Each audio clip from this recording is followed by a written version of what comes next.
Hi, what's up you guys, it's Ruthie and welcome back to my channel. In today's video we're going to go into chapter 62 of The Murder House by James Patterson and David Ellis, so let's get right into this video.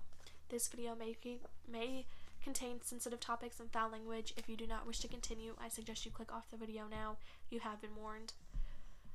Chapter 62. Officer Ricketts and I are out of luck when we enter Tasty's for lunch. No open tables. We take seats at the counter with its view of the kitchen where cooks in aprons and white hats are chopping and broiling and frying, reading orders off slips of paper clipped above them. The smells of garlic and tomato sauce and fried food fill the air. Aiden Willis is sitting alone at a middle table, always that cap turned backward like a straw-like hair jutting out, those beady, meandering eyes. He's reading something while he eats fried fish out of a paper tray. Time will come I'll ask him how that burial went yesterday to see if he'll keep lying about it, but I don't want to tip my hand yet.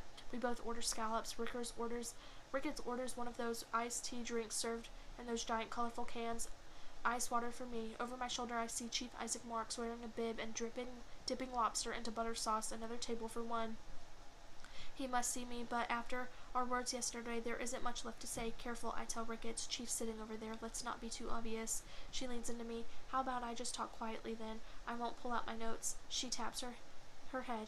It's all up here anyway. It's pretty loud in here, so that would probably work. Give me the Reader's Digest, I say. She takes a deep breath. A waiter serves us our drinks, mine in a plastic cup. The Reader's Digest, she says. It's creepy. A ripple of boisterous laughter behind us. I turn back and see a group of guys, construction workers, a testosterone fest in the corner. One of them, Noah Walker, t-shirt stretched tight over his chest, dirty jeans, work boots. I feel my temperature rise and pull my shirt off my suddenly sticky chest. Something about that guy, I can't deny it, can't understand it either. I have my back to the crowd, but when I'm turned toward Ricketts, I have a good sight line to both Noah and Aiden Willis. Isaac is behind me. Three men, all about the same age, all at Bridgehampton School. Ricketts says the house at 7 Ocean Drive was built by a Dutch settler named Winston Duckhast in the late 1700s. He had like this massive potato farm on Long Island that was crazy rich. He had a wife, Cecilia, and one son. Cecilia, oh Cecilia, life was death disguised. Cecilia died in 1813. They said she jumped out of her bedroom window. She landed on the spiked fence. She landed on it? Oh yeah, they found her impaled on the fence 20 feet off the ground. Her body was almost cut in half, but the author of the book I read on this, she had someone diagram everything, the angles, the distances. She concluded that if Cecilia had jumped from her bedroom, she would have landed several yards short of the fence, so the wife was pushed. Ricketts nods. Tell me about the son, I say. His name was Holden Dalquest. Noah's eyes break away from his conversation and catch mine. He does a double take, then fixes on me, his expression easing, his eyes narrowing. Holden was basically insane, she says. Erratic, violent, couldn't be in school. The author of the book thinks Holden's the one who killed Cecilia. He would have been 17 at the time. He killed his mother? I nod along, casually, like she's telling me about a new pair of heels she bought. Apparently, after Cecilia died, Winston was never the same. As time went on, Winston started going batty too. He wrote in a letter. I remember this. He wrote, I hesitate to declare what is more alarming, the extent to which my son is beginning to resemble a wild animal, or the extent to which I am beginning to resemble him. Aiden Willis stands up and fishes in his pocket for money, drops it on the table. Under his arm is a paperback, Steinbeck of Mice and Men, a little deeper reading than I thought I might have expected from our Aiden. Apparently, after Cecilia's death, the string of murders and disappearances began. Ricketts continues. Over 24 people died over the next 20 years. I turn back to Ricketts. Tell me about the victims. They were hookers or immigrants. They'd go missing in the summer, and then they'd be found dead with some kind of hole in their body, usually through and through. Impaled, I say, my heartbeat responding, yeah. Always some kind of spear-cutting instrument, and sometimes with all the blood drained out of their bodies.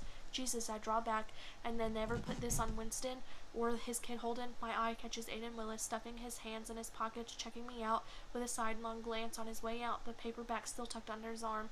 Then I look back at Noah, who's watching me while he drinks a bottle of beer, still with his friends at the table. Then Noah's expression changes, goes cold, hard, and his eyes move away from mine to Isaac, approaching him.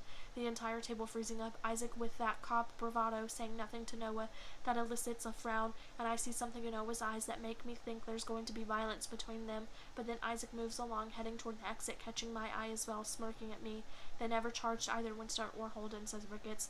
Legend has it Winston had the local constable in his pocket. He was one of the wealthiest people on Long Island.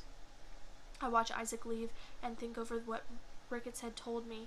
He chose prostitutes and immigrants, I say drifters, people who wouldn't be missed. Yeah, there's a saying attributed to Winston, I think I have the right, a peasant, any peasant will do, and better still a stranger. Whoever shall not be missed is welcome in my chamber.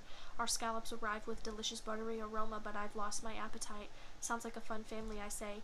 Oh, but it gets better, Rickett says, trying to keep her voice down. Every generation left a single son, each of them named Holden, Holden Jr., Holden III, etc., all the way to Holden VI, all of them suffering some mental illness, most of them suspected of violence. One of them killed his wife, several committed suicide. Where's the most recent Holden? I ask.